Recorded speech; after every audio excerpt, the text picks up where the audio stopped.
Hi, Vikram. Welcome to FutureFast. And hello, everybody. This is Nanjunda here.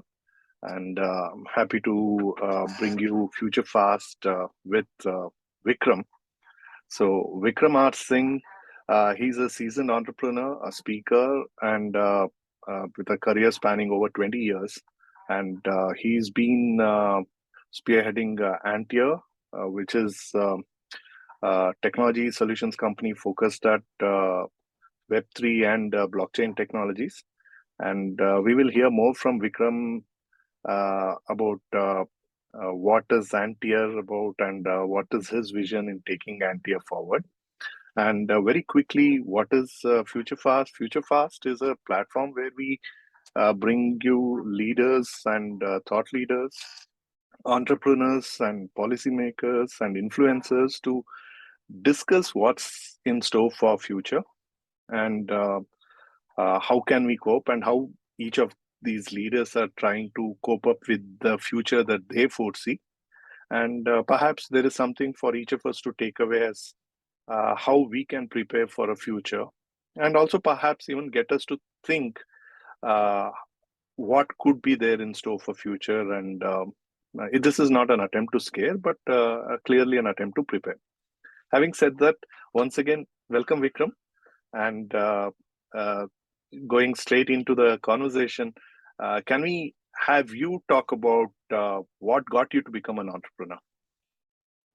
Thanks, Nanjunda, and it's my pleasure to be here and kind of like answering your question.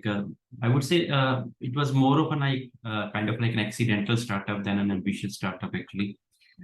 It was in 2004 when I was kind of like bedridden. I had spondylitis and I was bedridden for 2 months, and I didn't have any other option but to start off my own, to be my own boss, so that I could work as per my kind of like health allows. So that was the reason, and that made me entrepreneur.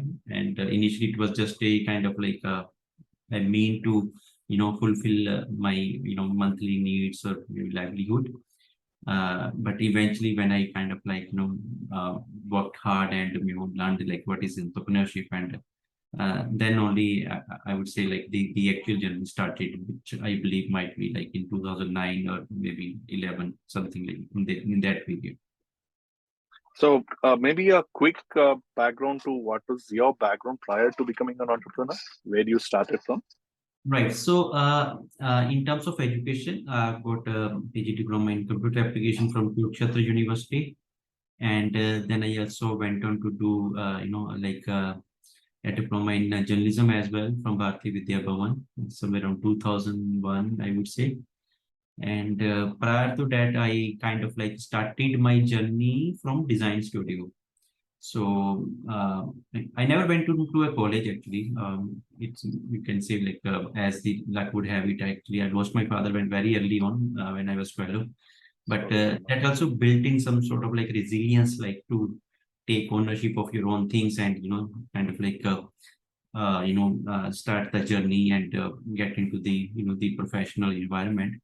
So starting with a design background, then I went on to kind of like moved to like web designing, and also did some coding while learning C++ during my PG diploma in computer applications. So gave me enough technical background understanding in the fundamentals of technology.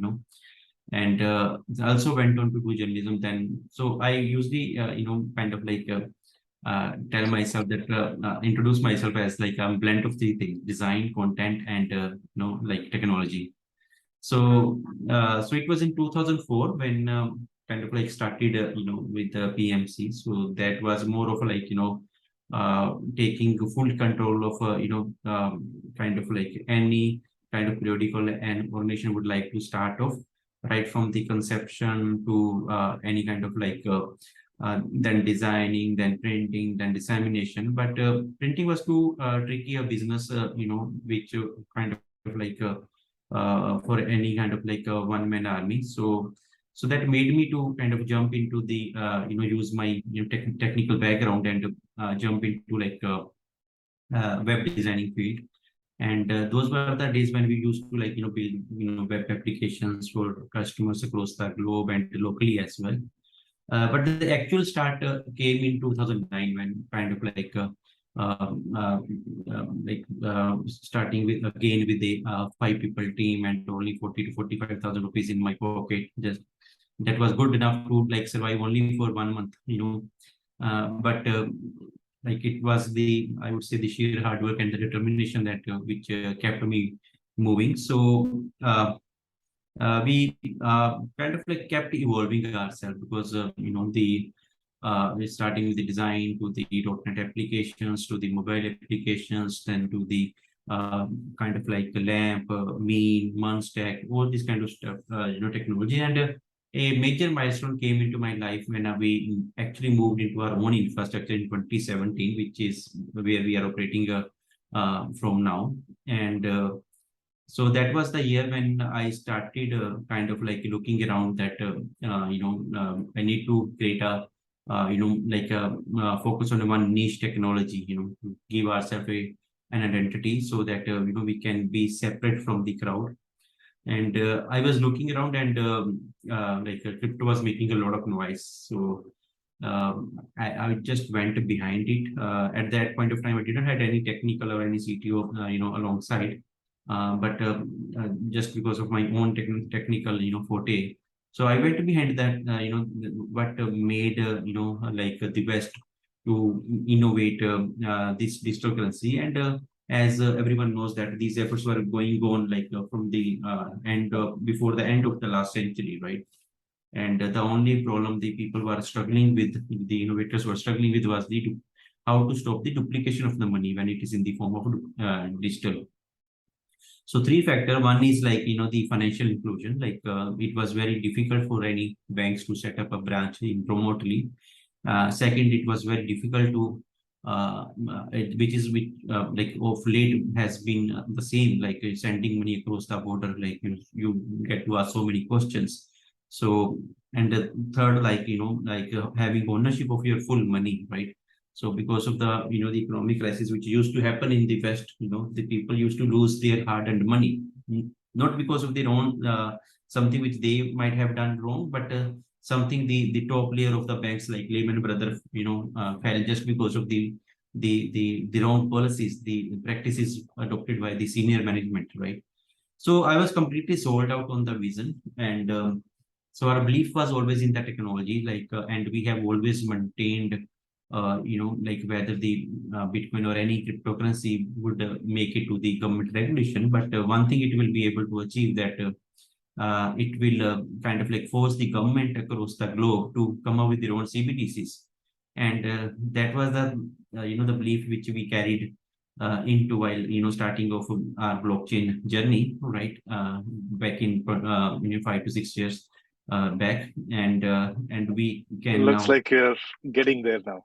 Yes, so and wherever we see, most of the almost 10 to 12 countries have already started experimenting their cryptocurrencies out of the 105 countries in the world, and another 15 are kind of at a very very advanced stage of the same. So we started with developing a exchange platform, considering that the very platform will be required in the future when we envision a paperless world, and the same platform will be the pinnacle of the crypto world. So just like Finacle was the banking application, by Infosys. So that was the the vision we started, and but again we evolved with this space. So like from exchanges to the wallets to the DeFi lending borrowing protocols to the NFT marketplaces to the gamify and MetaFi solution where we are investing heavily as of now into the metaverse. So that has been our journey, and as of now we are one of the leading and the largest organization in the world, which completely have focus on blockchain and related applications only. So close to 600 people in strength, and going very strong, and so that's where we are today. Uh, Sorry, I can't hear you. Oh yeah, I had muted it. My bad. So in fact, I had a next question on which I didn't have to ask you. You got it up to the pace, which was to the leading question was that where are you today? So you pretty much answered that. So that's perfect. But do you want to talk about what are the three things that you see as a challenge going forward, where uh, the way things are changing, or first maybe before the challenge, do you want to see what are the changes that you foresee now going forward? Right. See, if you look at like the COVID pandemic has the changed the way we used to work, right? And the all the all the countries, or maybe the geographical boundaries been kind of like uh, uh, have disappeared, I would rather say, right? The way the people now can hire people or work for the companies, right? That is as far as that professional environment is concerned, right? It has taught us a lot of new things, like how the collaboration can happen, the how to address the challenges when you connect remotely, or digitally, and also have prove that like you can still work remotely. However, there is a one thing which can never be replaced, that is like one-to-one interaction. So that's why now the fundamental shift which is going to happen is going to be in the metaverse, like immersive experiences only. But talking about the on our personal lives, I would say we, like people like me and you, are like who have adopted technology like after graduating from schools or maybe colleges, right? But what we are witnessing at home, like they are we are there is a large, I would say, kind of a generation, a big generation, which is growing up with who are digital natives. Actually, they sleep with the technology, they wake up with the technology, they kind of live with technology all the time, right? So that is a a good thing in a way, and at the same time it also breeds some of the unwanted things actually. So which consciously or unconsciously are kind of like getting into their day-to-day kind of routines, and also kind of like becoming their habits as well. So like habits are the one habit is one thing which is very difficult to change when kind of like Uh, I've had arguments with some of the people that one is that historically 400 years ago when the books came in, they were celebrated thinkers who said that books are the most dangerous thing to people. It'll make people mad, right? right. And and as we were growing up, right? See, I remember we got TV. I think for the Asian Games, 80, Mm, and of course there was limited channel then. We started with only Doordarshan, and there was limited program, so there was not much of a stress per se, right? But as we were growing up, then there was so much of so many new TV channels started coming in, and the media was all about how TV will destroy the future generation. I think we have not done so bad yeah. coming from there. So in that context, I think uh, today our next generation starting point, like what you call the digital natives, their starting point is they're pretty much started with devices and experiences, and they've taken it like fish in the water, right? Their learning curve is so small, but they just adopted to it. In fact, I have a lot of friends who are still struggling with many of these technologies. So I think these doubts, I see it as natural the way we see it because our starting points have been different. But Yeah. maybe I think it will be perceived very differently, uh, and also the way in fact, I was just thinking that perhaps the next time we have a conversation, it should probably be in a metaverse. Yeah, So, you're right. Yeah. right, that it is already there, but yes, probably the number of people we would still have to put it on a YouTube for majority of them to see it. Yeah. But that would probably be where your avatar and my avatar will probably have a walk around conversation in a probably one of the venues that we pick, and then the conversation would probably be same, but it will be far more immersive from our point of view, that is between you and me. But for the audience, it would still be a YouTube experience or a video experience. So Right. maybe some more distance we have to cover from a point of bringing that experience even to the audience. But yeah, I think that's what I was thinking when you said metaverse. Probably next conversation we should look at doing it on that.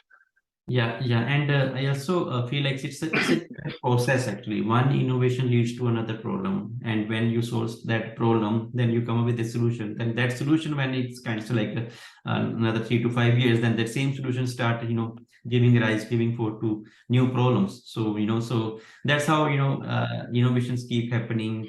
People keep innovating around the Correct. No, now with the 5G on, I think the adoption could be lot sooner. Maybe in the next 1 2 years, probably metaverse adoption will be far more, yes. because the limitation was our connectivity, right? And Right. 5G at 100 GPS, it's live in Bangalore. Yeah. I don't know, it must be there as well. Uh, I feel so. Yes. Yeah. Implicates. I'm not kind of yeah, they are not sure. Yeah. available Yeah. across Bangalore, only Yeah. in pockets they have started. But I think it's a matter of time that we will have Yeah. 5G, and which will make it a lot easier for people to, Yeah. even as participants, to get into immersive experiences. Yeah. Yeah. You're right. But how do you see the changes in a business perspective? I mean, what we discussed was more from a personal point of view. On a business side, how do you think?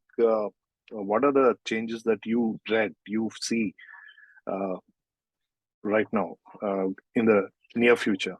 So with respect to the technological adoptions, From Antia point of view, right? Now that see, obviously you are one of the early starters. You built a large team, but going forward, the technologies have been growing so fast, uh, and resources have been a challenge. Today, money access to capital has become much easier. yeah, Moonlighting is pretty much a given thing, right. right? The gig economy is taken off in such a big manner. Yeah, that is another question. What do you think about moonlighting and gig? How do you treat that in your own office, in your work? Out of 600 people, what percentage you think could be doing something parallelly? Right. So, if you're trying to ask me, like, the how the people or the businesses are evolving, I would say, right? Correct. Or anything you would like to add here? Well, one is that, see, business is changing the way people are doing Yeah. business, right? And the way employees are working. Of course, there is one side, there are job cuts happening, but another side, there are a lot of gig Parallel, opportunities also exactly. opening up. Parallel working is going on. Yeah, Like people are working with the one organization, yeah, but they at are the same employed with time, one company, but they are doing multiple projects. So, right. how are you addressing it? So I would say we have always been kind of like investing heavily on our culture and values, right? Because one of the challenge actually which the recent years have posed, not in front of our entire but all across all the industries, that the young generation is kind of like wants to achieve everything in a very short span of time, right? Correct. I don't criticize them. It is their environment which has made them, like that. Because when we raise our kids, by the time they are 8 or 10 years old, we run out of the option what to gift them into, by their next birthday. So it's very important that we inculcate, because when we run our organization, we actually run it based on the 7 habits of highly successful people. Because what we believe that whatever the skills and habits you require to be successful in life, neither we get it from home, neither we get it from the school we attend, right? So schools here in America, I would say, like, give you the answers and train you for those answers rather than giving you the problem and asking you to solve those problems. So it's very important that because at the end of the day, whatever, nobody can take away from any human being his right to take his own decisions, right? Nobody can take away that freedom from any human being. So the only thing which you can do is by the process of like kind of like providing that culture of collaboration and learning, right? If you can genuinely kind of like provide that those opportunities which keep the people learning new things and also implementing on the way and solving the new challenges, the kind of like so that is the only way you can keep your workforce, your young generations engaged. And that has always been our forte as well. We at the end of the day, we tell our team members, whosoever joins us or whose hand we hold, we tell them that if you have stepped out from your home, right, taking your own ownership, so we don't need to manage you guys, because you are capable enough to manage your own self, right? So it's like the freedom to choose what they want to work on and how they want to work on. So, and at the same time, a culture which is having a strong values inculcated into them, and that only happens when you reward those behaviors, actually, right? And again, like we give them one liner, like give a man a fish to feed him for a day, teach a man to fish to feed him for the entire life. So if somebody has, and I would proudly say that 97 or 8% of our people uh, have been trained on blockchain when they joined us. Very less percent, I would say, are those people like who have come with in prior knowledge of blockchain. We got an internal L&D division in place and a resource center where Then what kind of attrition do you have? so I would that's very interesting because we get very less attrition. I was less than Wow. 5%, and that is and they are the one who actually end up in Canada. So Canada is Okay. our second home. So Okay. that's the kind of attrition we have. So but we actually we try our level best actually to make whosoever joins us to make him productive and bring him to a level. We don't give up until unless the person himself give up, right? Because Mm. what we believe that if somebody has decided to join us, so it is first we will be failing, then after that he will be failing, right? If you're not Correct. able to kind of like make that relationship work, then the onus is on us first, then on to the other person, right? On to the maybe the employee or maybe the team members Correct. who is just starting their career or maybe in the middle of their career, kind of stuff. But what percentage of your people, are women from a diversity ratio? What kind of diversity ratio do you have? Right. So I would say it is close to 35%, 30 to Wow. 35% are women team members, and I do feel like we have almost 6 to 7 team members, women team members who joined us prior to their marriage and went on to kind of get married and have babies once and twice and again come back and still working with us. So Fantastic. so it's a kind of a community actually, what we kind of like try to nurture and help them at every phase of their life. And yeah, so we are also investing heavily on that part as well. So because we कहते हैं ना कि like if a man learns, then only he learns, but if a woman learns, then a whole family learns, right? Fantastic. In fact, most of the large enterprises are trying to get here, but this is amazing that you've got it already at 35%. Yes. So, so is it actually possible because you're in a tier two city and it would have been very difficult? I'm just making a wild guess. Would have been very difficult to keep something like that, even for that matter, attrition, right? 5% Yeah. is fantastic. So 5% of attrition, 35% diversity. So is it because of a tier two city? Do you think you could have managed the same thing in running out of Delhi or Bombay, Bangalore, any of these cities? Yes, I totally agree with that's the kind of notion which prevails, like that it is the tier two factor which keeps the people binded towards the No, organization. nothing derogatory about it. I'm just trying to see whether that I is a understand. I plus point understand. of doing it in a tier two city versus I, tier one. I understand, but my belief is that people are people wherever they might be, right? At the end of the day, right?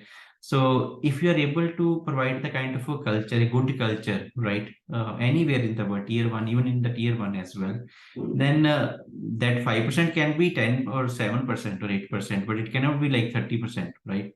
So the culture has the power to hold the people. The values have the power to hold the people. So whether we are operating from tier one or tier two cities, right? Though it provides you certain advantage because the quality of the life, the kind of the traffic which you have to negotiate while coming to the office and going back to your home, that is always a factor as well. And the quality of life is also a factor as well. Uh, However, my fundamental belief is always like people are people wherever they are, whether it is tier one, tier two, India, US or Canada or whatever, they would not change. The basics would never change. I would love to agree with you on that, Vikram, but having seen so many large companies, right? So even biggest of companies having made so much available, accessible, even in terms of creating learning institutions for their employees or providing ESOPs, their attrition levels are still huge, particularly in the cities, right? In the tier one cities. In India context, of course, when you see people in US, Canada, and uh, it is normal to find people working in the same organization for 15 years, 20 years, 30 years, 35 years, right? But in the IT industry, which sounds uh, like it's there in only very few companies, or was there in very few companies till recently.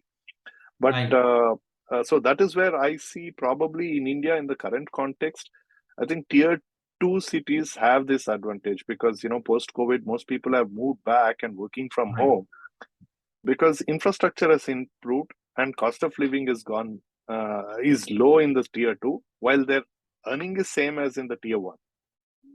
You're right. I totally agree with you. I'm like I'm not trying to disagree that that factor doesn't play good because at the end of the day, it is not the walls, it is not the infrastructure or the task which code. It is the people who code, right? Wherever they might Correct, be sitting, correct, right? correct. So I totally agree with No, your it's point. perhaps someone like you where you're able to provide infrastructure as good as a tier one city in a Yeah, tier two city, yeah. and as good an exposure, learning, and challenge from a point of projects and work, right? So probably these are the factors. If it is not just about a tier two from a second rank point of Yeah. view, but Yeah. if you're able to provide the same kind of challenge of work that Right. a tier one city venture gives to Hmm. an employee, because their learning curve is higher here, right? And they're challenged enough sufficiently, and they're making decent money, and they live with their own families in their own hometown.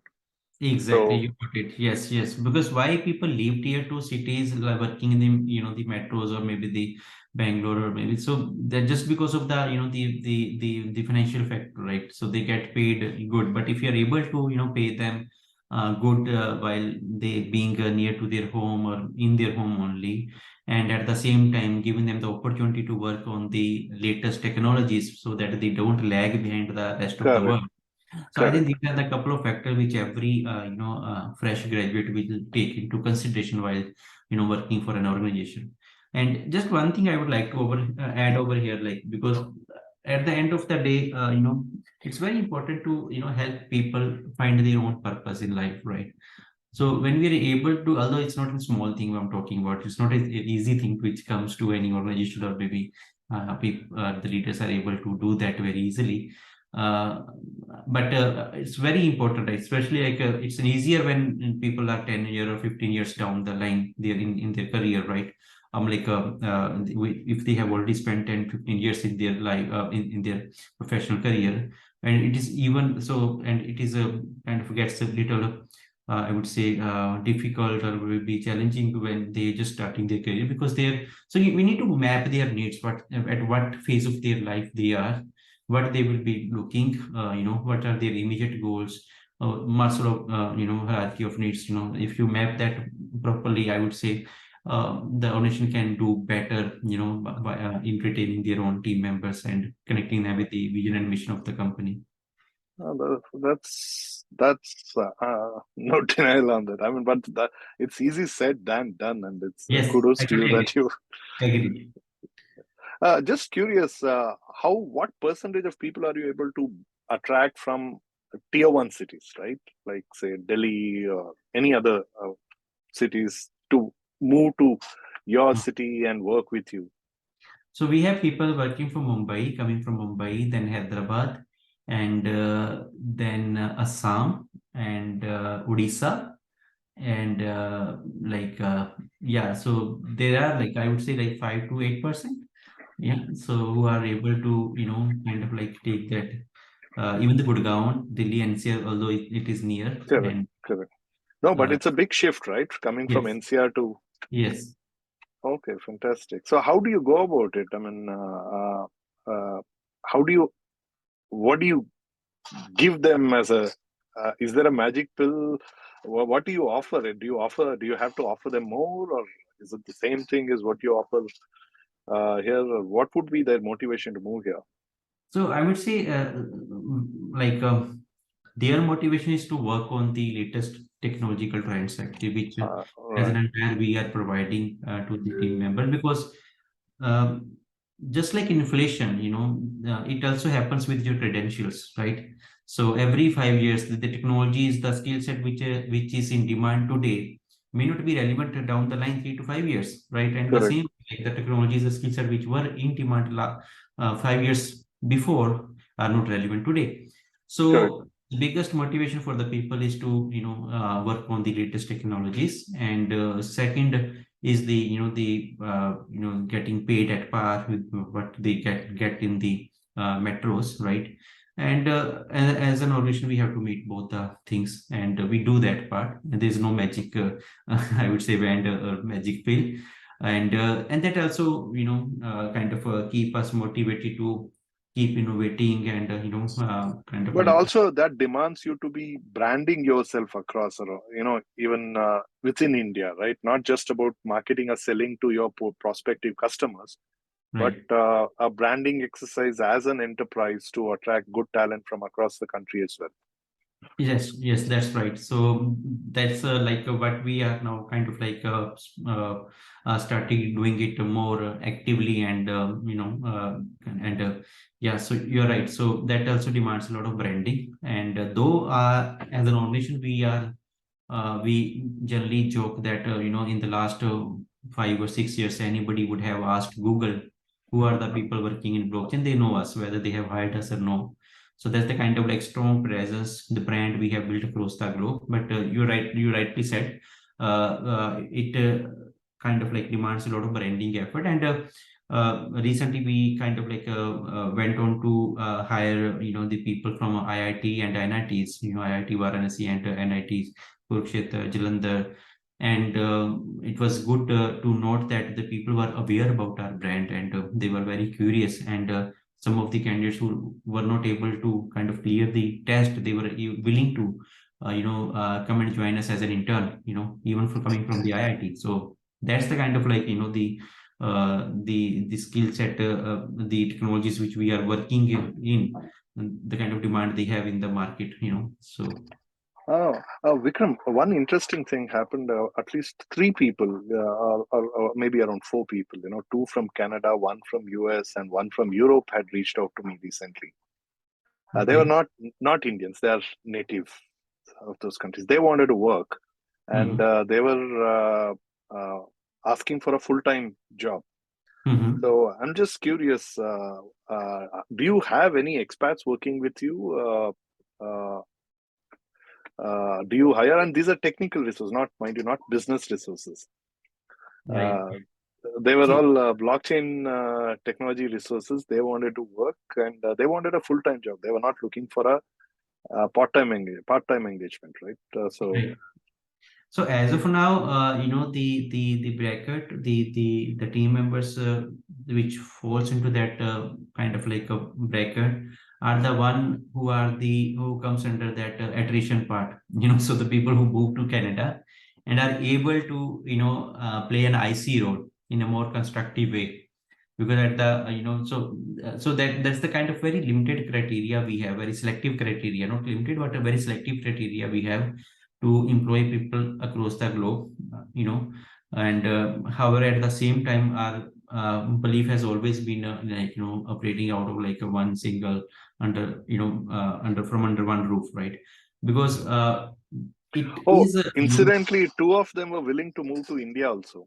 okay, great. Yeah, but they what was not encouraging for me was that their salary expectations were same as what they were drawing there, so which was like astronomical amount when you live here. And Yeah. I try to reason with them that, see, the cost of living in India is different, and if the cost would be on par with equivalent resource in India and can't be on that, but understand the financial implications from sponsoring.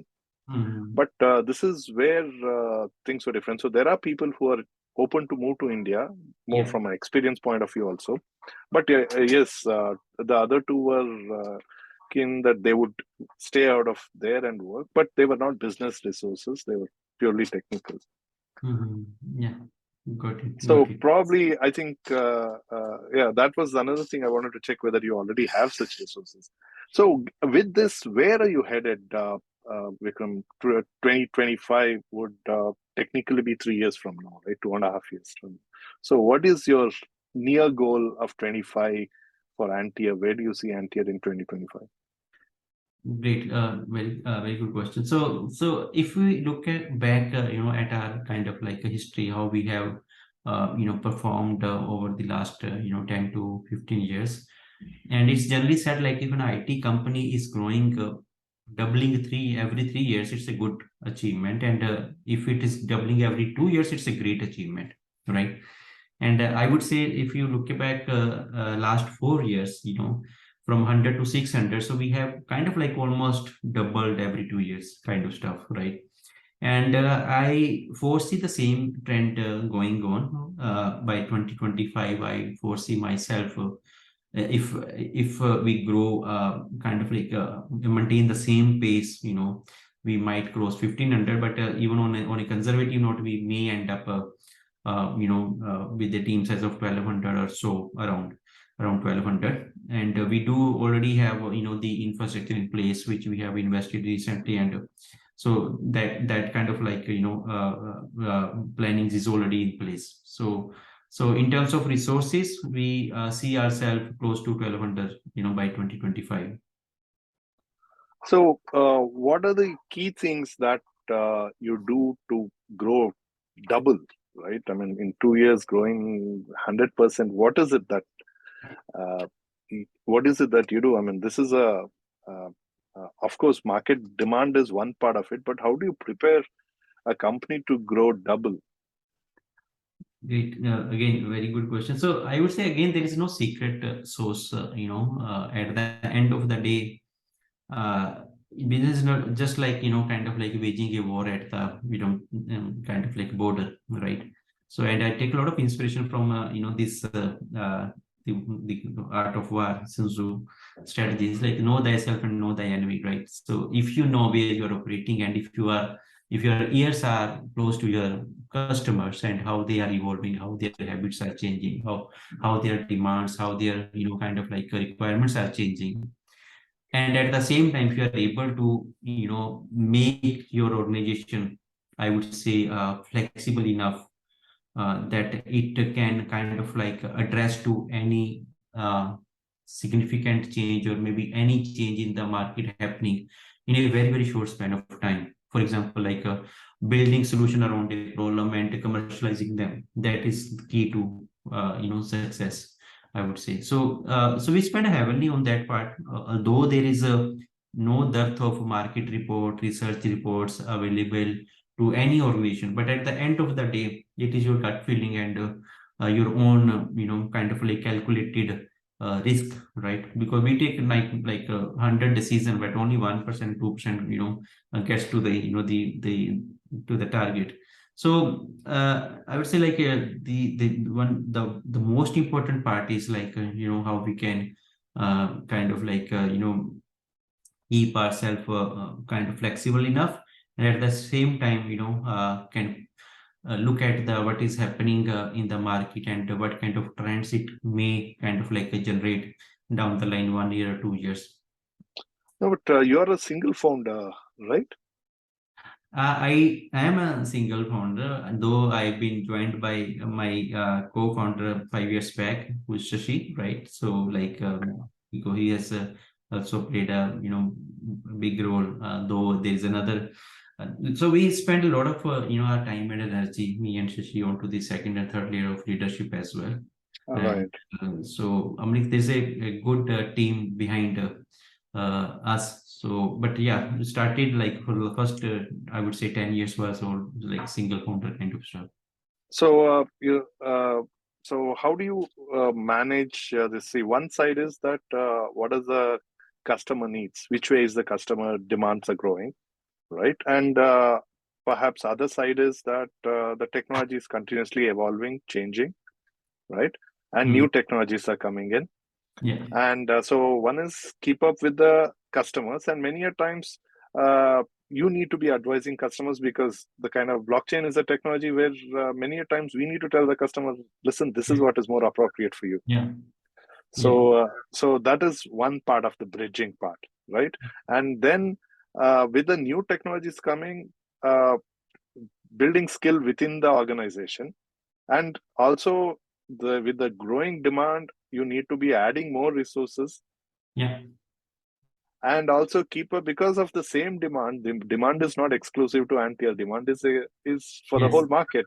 So there yes, are a lot of companies who are also trying to build the same blockchain technology capacity in their organization. And easier thing for them is to poach into one of the companies like you, who's been there and who's been training the resources and working on most of the latest technologies and building most current solutions. So it's much easier to poach. Of course, so far you've managed with 5%. The risk of branding yourself will also come with that. You get into their target zone, yes, right? you're You'll get into their radar. So as much as you want to target the employees, you will also be in the radar of those employers who will start targeting your employees. yes, you're right. So how were you? Uh, what do you think would be the decisions to handle each of these things? So we work with a very open mindset, a growth mindset. Our vision is to make this region as the blockchain capital of India, right? So for me, like we've got an L&D in place already in house, and we are aiming to spin it off in a new venture, in a tech venture, kind of like entire school of blockchain, where we want to like help the ecosystem to grow and train more and more team members. Not only for ourselves but even for the others, because we feel that the market size is too big to be kind of like cashed on upon by one single entity like entire.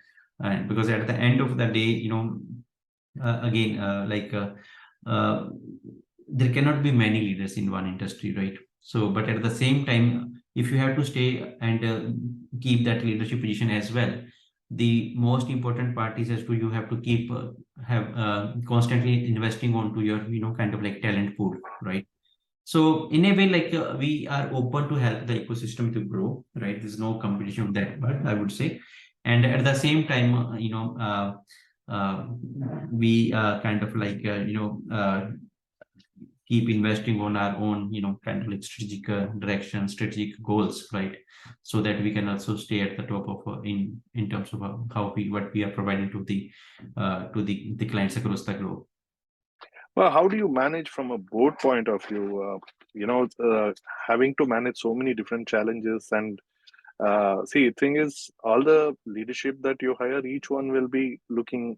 That is the whole idea, also, right? That each one has to look into one aspect of things, while you and Shashi, your co-founder, you probably are looking at majority of the things between you both. So, Mhm. given that, uh, how do you have advisors? Do you have a board of advisors? How often do you meet? Do you have independent directors from a governance point of view? Because I remember you also mentioned that you're looking at going IPO in some time. So how are you preparing your organization from that aspect? So as of now, what is under our control, and that's what we are doing, and also answer your question of like how we are managing all these things. So our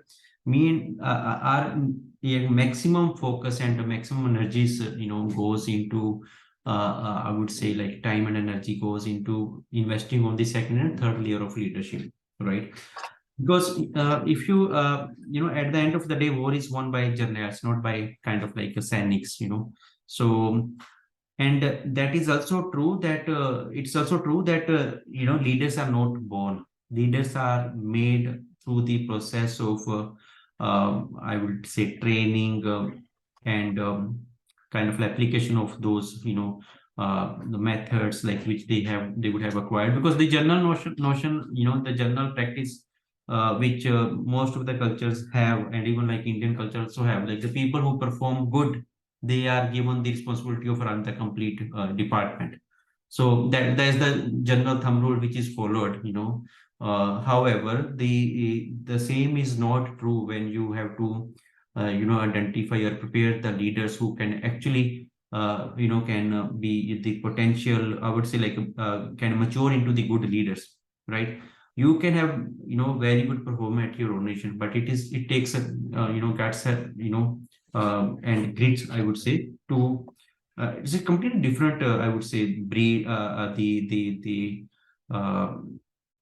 the traits, the behaviors, maybe the psychology, the kind of values you need to look into those people who can be the good leaders down the line, because it's a process of 5 to 10 years, I would say. Anybody can be a people can be a good leader if they are able to inculcate those behaviors and those values, right? Because leadership is a service first. Only after that it is a leadership, and it's not a designation, it's not a position. It is something which people earn themselves when they are able to inspire others to follow their actions and behaviors, right? And if somebody wants to become like you, only then you are a leader, otherwise you are not a leader. If somebody wants to copy something out of you, then you are a leader, you are inspiring. It's an inspiration first, service first. So in preparing, and do we do aim to bring our IPO at some point of time down the line, 2 to 3 years, and we are trying to kind of like uh, kind kind of keep investing for our kind of like a next layer of leadership, so that there is a solid team when we go to the public, and uh, who will be responsible for the next 5 to 10 years of the organization, right? So this is the only thing which we are doing, and again, there is no secret sauce. I would say it's all about the having the genuine interest and intent to work with your people and No, help them. but what are the fears in this context, right? I mean, okay, all this is the right thing to do, but And like you said, right, you follow art of war. So there is one side is that always look around and be aware of the threat. So what do you think are your threats that maybe one, two, three top of the list threats that you can. I have always maintained that your competition always is with yourself only. My competition is not with the my peers or maybe the outside the companies working at the same level. No, from a business point of view, From the there are business point, threats, right? if you're, I would say threats would be one might be the regulatory things which are always beyond our control. Like if the government is welcoming the innovations and the new technologies, right?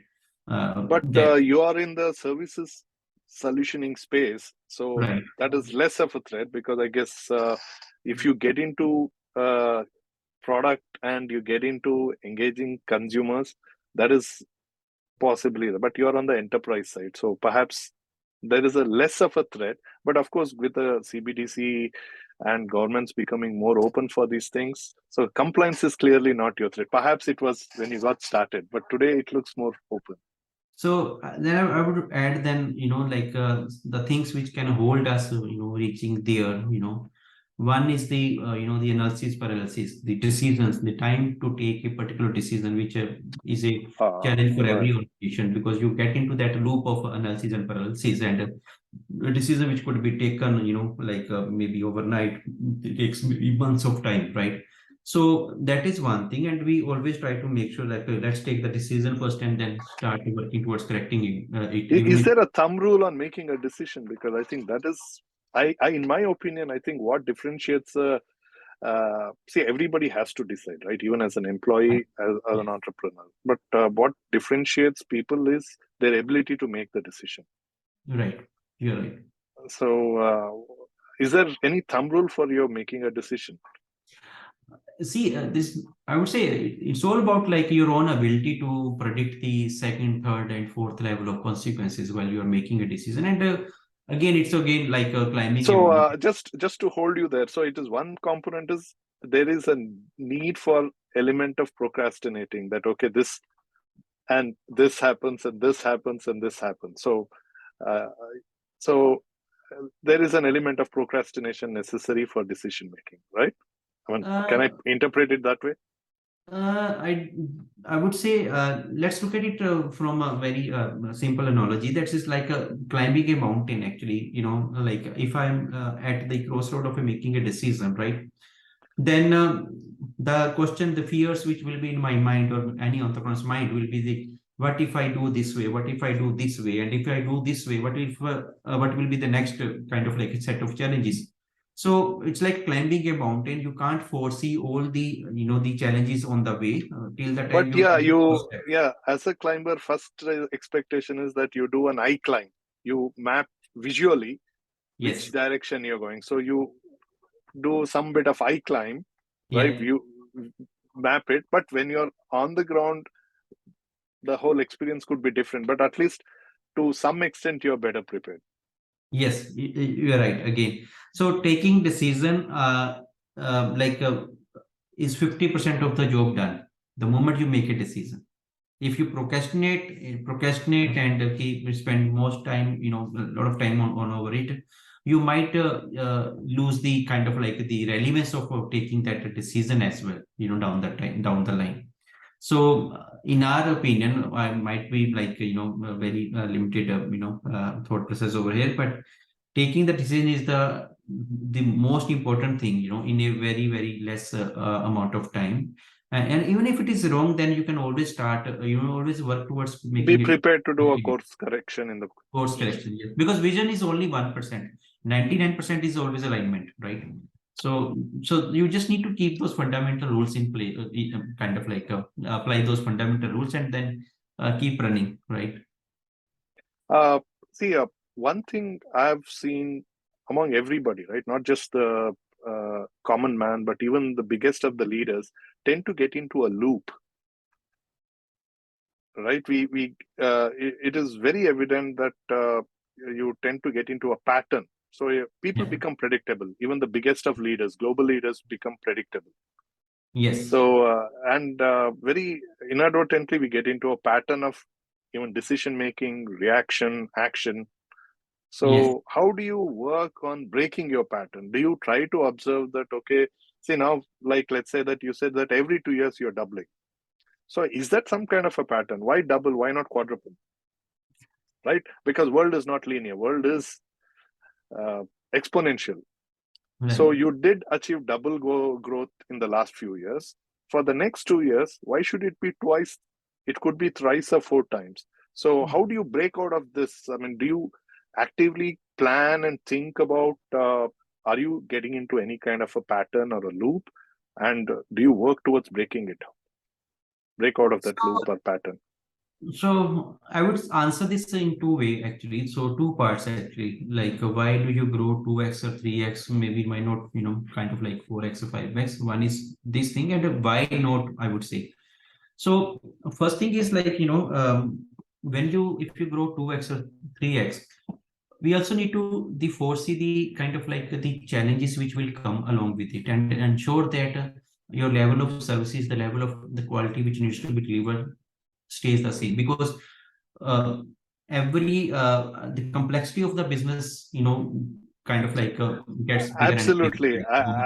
I was prepared for your fire back on that front from a preparation point of view, but Yeah. I brought it up more from in the context of the patterns that we get into, right? Haji. From that So aspect. So how do you consciously think about that? Are you in a loop, or are you getting into a pattern? Are you doing the same thing or a similar thing? So I would say, even if somebody, brings an opportunity in front of me, like not me, but anybody in front of anybody, that can help them grow 5x or 8x or 10x in. So in a service business where you have to maintain the quality and ensure the right people at the right place, that cannot be produced overnight. That's what No, my that solution will is be. true. No, absolutely no denial on that. But at the same time, see, while you are in the service business, you're in blockchain, Yes, right? And you perhaps know it best that how much of a change it has gone through in the last few years, right? yes, And just in last 2 years, how much the technology has changed. It's phenomenal. yes, And with the 5G coming, I think the possibilities are crazy. right. So, given that fast changing technology space, see, any IT services companies in the past, right, who have been around for 30 years, they didn't see the speed of change that what we are seeing in the last 6, 8 years. Yes, that's right. And you are in the thick of it. Yes, you're right. So, so obviously, you're doing something right in the way you are keeping yourself and building the company, growing and scaling with the change of technology. Yes, So, so what I'm curious about is that so while you are doing something very predictable, but you're also keeping up with not getting into a loop. So what right. is it? I mean, are you actively, consciously keeping track of it, or it's subconsciously building and you're not really noticed about it? That's what I'm more curious about. Mm, Again, it's difficult to answer. I would say, like, no answer to that part, because I think it has built in your natural, I would say, kind of like behavior. Like, the way we've been kind of like operating from the last 8 to 10 years or 15 old years, right? So So this then, even though you said you're an accidental entrepreneur, you're a quintessential entrepreneur then, because you're clearly not falling into the pattern or the loop, and you're able to reinvent at every step with all the change. one thing I would like to add, I'm not sure how relevant it might be to in this context, that our endeavor is always, to become the better version of our own self, right? And we don't apply it on us only, but at the same time we apply it everywhere, right? So that how much, kind of like, if you look back 6 months, look back 3 months, look back 1 year, are we able to add maybe little 5% onto it, right? Because वो कहते हैं, So like, you do engage in reviewing your own actions as well, not just your team. yes, yes, that's right. So That's what how, I'm how saying. how how does that happen? I mean, is it that your co-founder reviews you and you review your co-founder, or you go to somebody, some advisor? How does that happen? I would say that again, like it has like uh, like shaped up, like it in our nature only now, because like every time there is a dialogue which is keep happening, the inner dialogue which keep happening in analysis paralysis kind of state, right? And which because in the kind of industry we are operating out. Uh, like people plan for 3 years or 5 years, but I would say we plan only for quarter to quarter, right? But that's what you can predict, right? And then your head should be down towards the execution part. That's it, because it's the execution level of execution which separate one organization from the another, right? If you can execute well and learn fast from your mistakes, that is the key to success. Again, I'm not sure is it answering your question, but that analysis process, I would say, it has naturally kind of like we have inculcated that process, and we might be Uh, having. no, right. I'm just trying to get it. So you don't engage a advisor, or so to speak. You don't necessarily do it with your co-founder. So is it that you do meditation? I'm just trying to get You're how are right. you doing it? Because what You is are it? you're right, because you are the best judge of your own self, right? Like though there are like sometimes some blind spots which people may have to tell you, but I would say after spending 35 or 40 odd or 42 like years onto this earth, so I'm like, again, it's all about like awareness, self-awareness. I would say it's part of the self-awareness when you are able to look your own action from outside, right? That as an outsider, if you're able to perform that activity, exercise, then you can have the answers like what you are doing right, what you are doing wrong, right? At the end of the day, if your competition, if you want to cross your competition, you just have to do the same thing better than them. That's it. There is nothing, again, no secret sauce to that.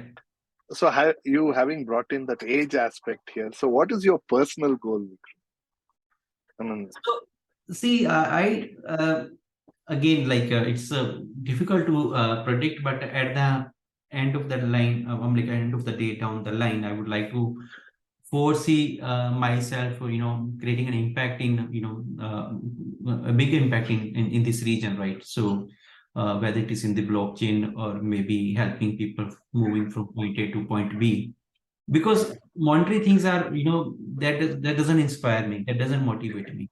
The whole motivation is to, if you can create an impact, if you can add a value to people's life, that's what inspire us. That's what keeps me, will you like get into politics? no, no, not at all, not at all. No, no, that's not the right. But at the same time, I would like to mention that I take a lot of inspiration from Manmohan Singh. He's my ideal role model actually, because he's I'm like I was visiting a client in Mumbai, maybe just a quarter back, and I saw his photograph, and a thought came into my mind like, well, how old he is right now, and I just googled it, and I found he was 89 last year. And the second thought which came to my mind, okay, what was his age when I first time came to know about him? And then it's, oh, it was 1992 when he became the finance minister of India, right? And I was surprised that he was 59 at that point of time. So how the kind of dialogue which happened into my mind, how I interpreted that guy worked hard for 59 years of his life to deliver the best shot of his life, right? Because what we are today is just because of the way he opened up the Indian economy to the world, right? So Right. it's most important is to keep your character clean and keep working with a strong towards your kind of like short-term goals, and you will eventually kind of like achieve your long-term goals. Okay, like there is another statement which is very close to our heart, that reach high for the star, lie hidden in your kind of like and dream deep, for every dream precedes the goal, right? So whatever you want to achieve, break it down in the milestone, and then start achieving those milestones, you will be there. But again, I would say ki, like there's no as such like kind of like want to become immune one thing, no. But the whole purpose is like whatever I do, it has to add value. That's the core, right? That's the main objective.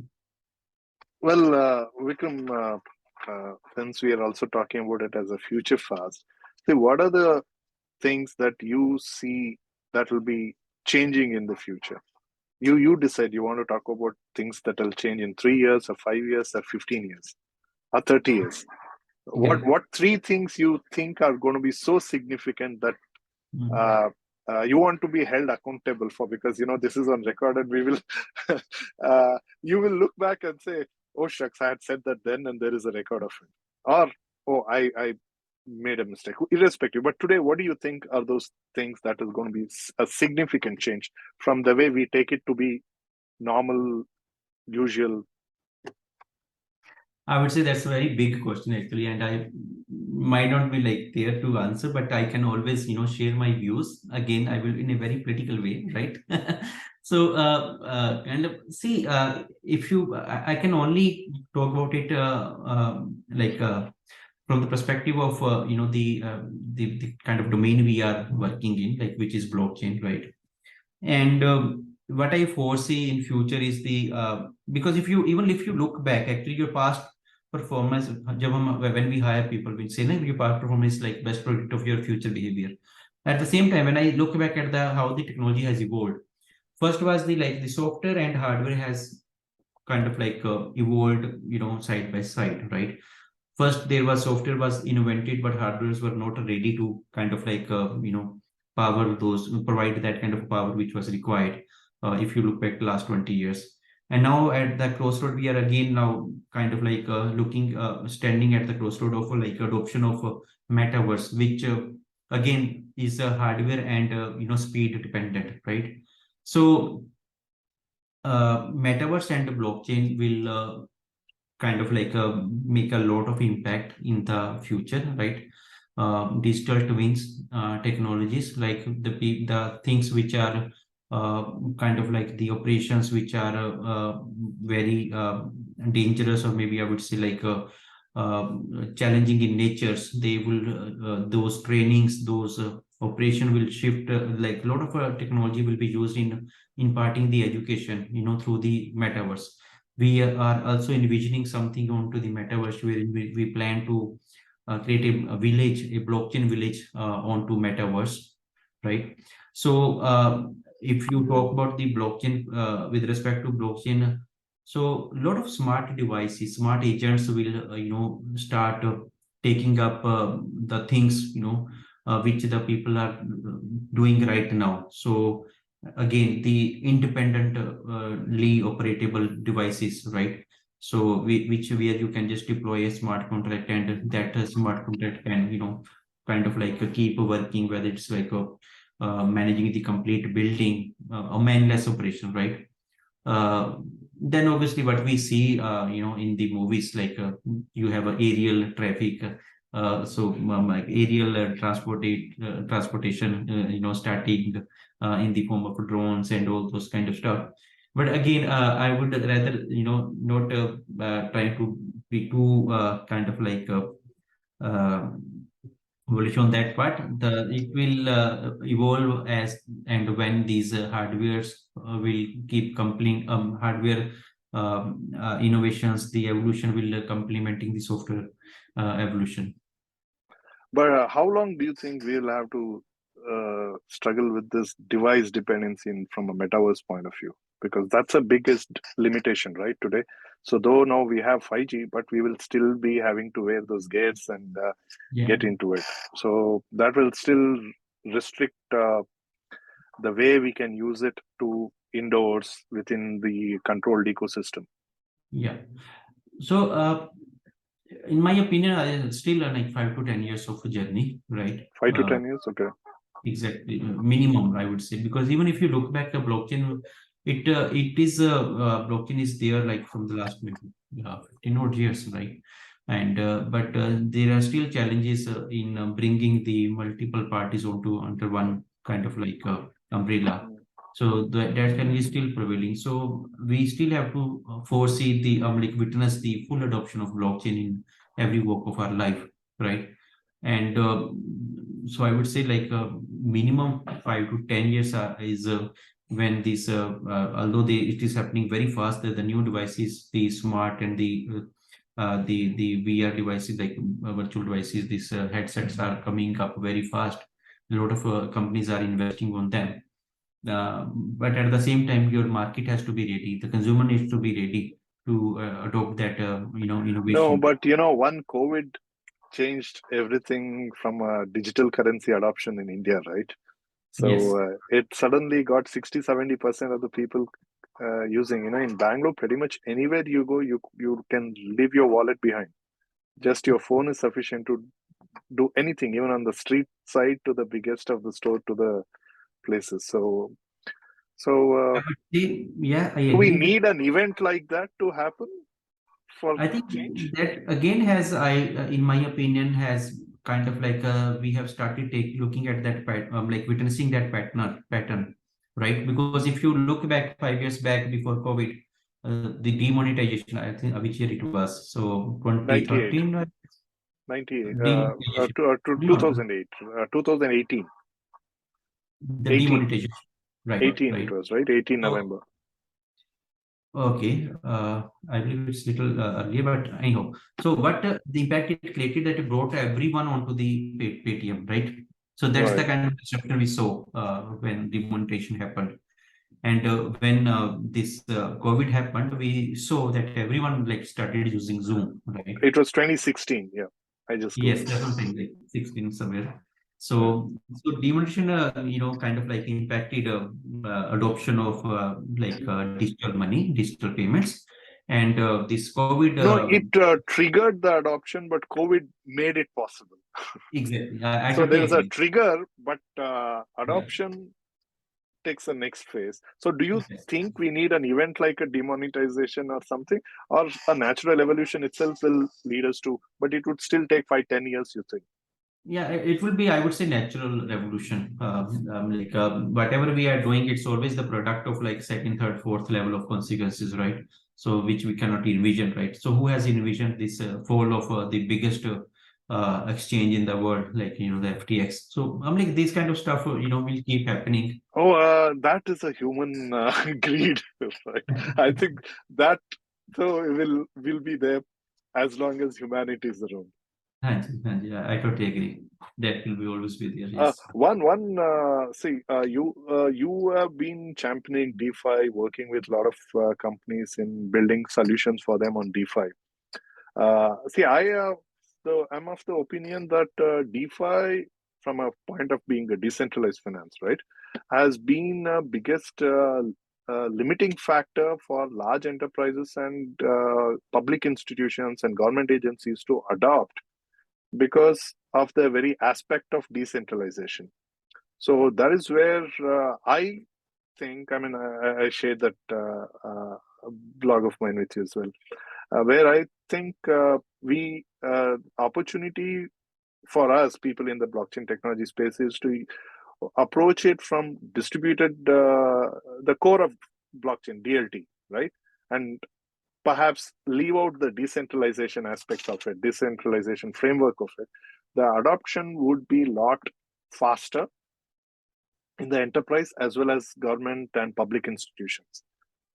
So, what do you think? What's your take on that? So, see, as far as the adoption of DeFi is concerned, I think the very first thing which we need to address is the KYC part. Because why governments are against it? Because you don't have the KYC of the people participating any kind of like financial kind of like operation, right? And DeFi is just like a finance over the public blockchain right now, right? So if we are able to address that, the KYC part and can I would say borrow or maybe the kind of like inherit the good I would say like the use cases like prevailing in the DeFi. Because why at the again why DeFi needs to be invented is just because of the centralized control which gets influenced by different stakeholders should be curtailed, right? Primarily the banking ecosystem, right? Banking ecosystem. But that is already now getting challenged with CBDC. So CBDC is just a kind of like is a legal tender of the kind of the current money which is available in the form of paper currency and tokens, digital tokens, right? And again, as we discussed last time, the whole objective behind CBDC is to borrow uh, the features of cryptocurrencies and plug them into the CBDC so that people can transfer their money across the globe without any kind of like delay and restrictions, and at the same time the kind of like financial in kind of like inclusion can be addressed, and True, the but see, all transparency. these things were addressed through the banks. So the Yes, custodians were banks for us. But yes, with CBDC, custodian is the central bank itself, like the yes, RBI itself today. yes, yes, So that shift of custodian from the banks to the central bank is a yeah, big shift from a yes, point of adoption of these technologies. And yeah, also, uh, so so see, it was not that people wanted anarchy of sorts from a point of going against the government. It was about challenging the centralization of money as a control yeah, of and influence from the yeah, banking infrastructure. So yeah, that is anyway being getting altered with the CBDC aspect.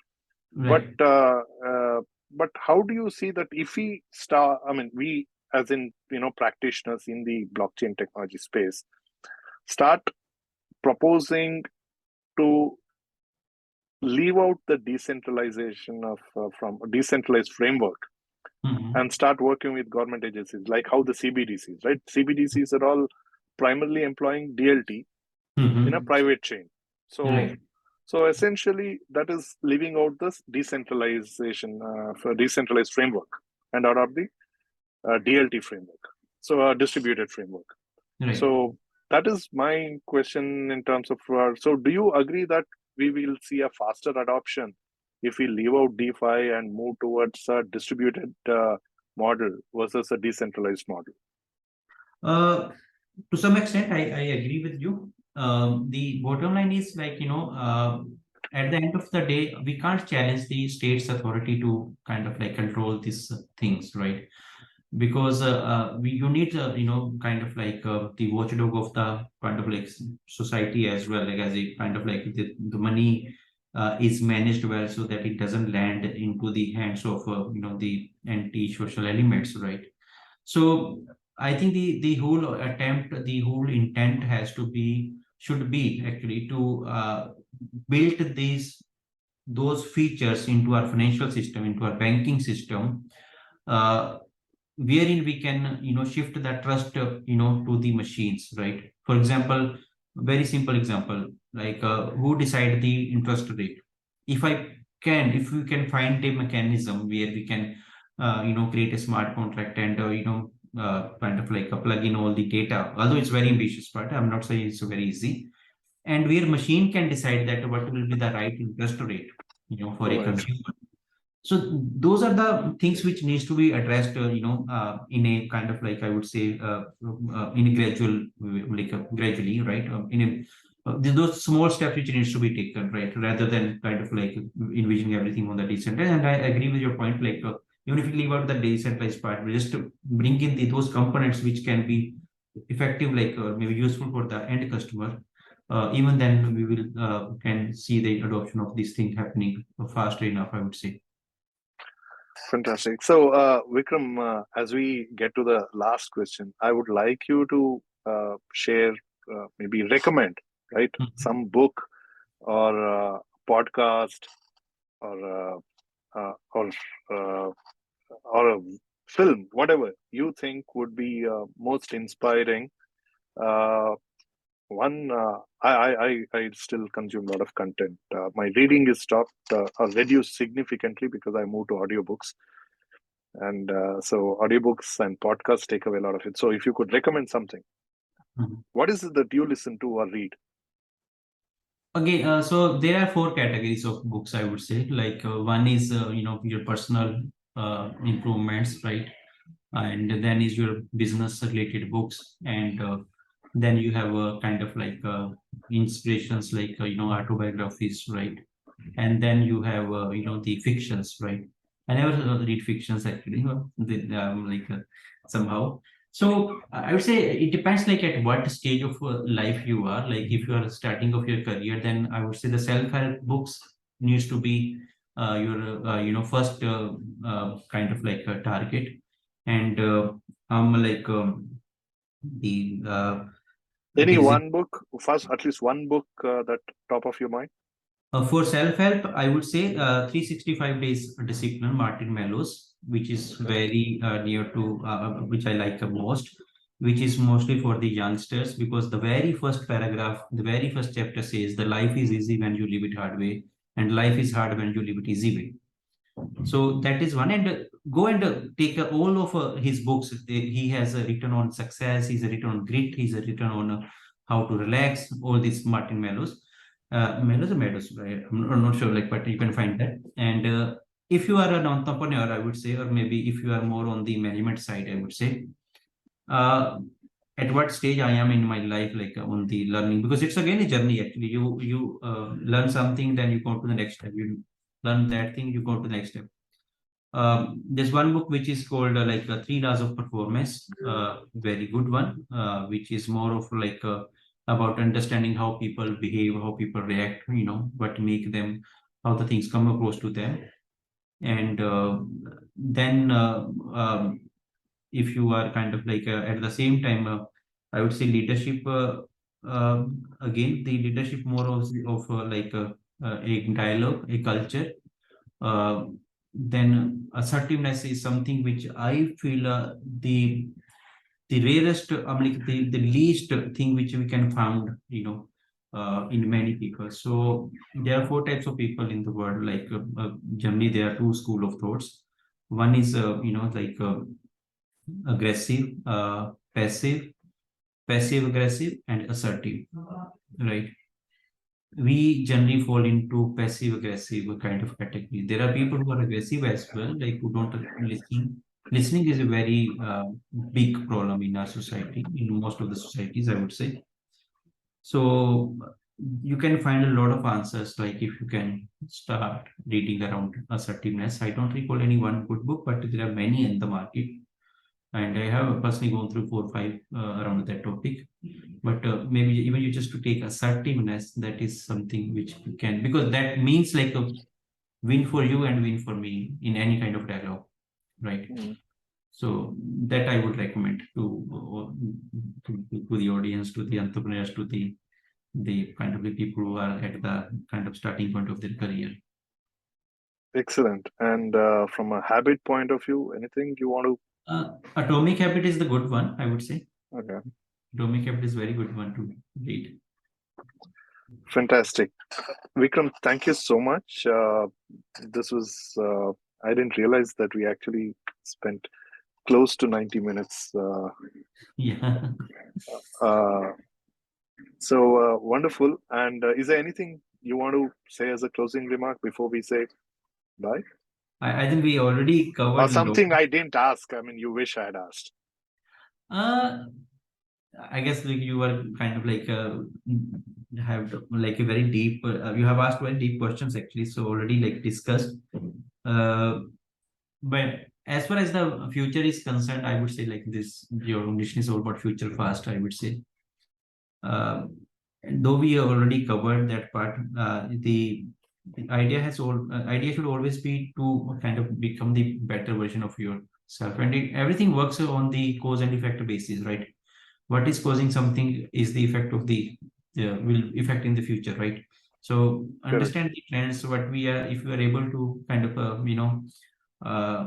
kind of like go behind the things how they are working. I generally say 4001 H, which I learned from journalism.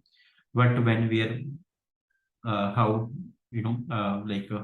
what, when, where, how, and this kind of stuff. So if you are able to answer these things, you can apply this in every walk of your life, and even like how the future will be to you.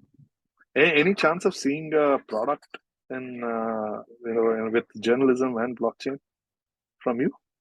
Not as of now. We are working on a couple of ambitious products which we are taking to the market, and which you will see in the near future. One will be the kind of like the blockchain education on the metaverse. Though that you mentioned, we'll start will just awareness part first, so that the kind of system we are planning actually to kind of like let the people know what is happening in blockchain through metaverse, right?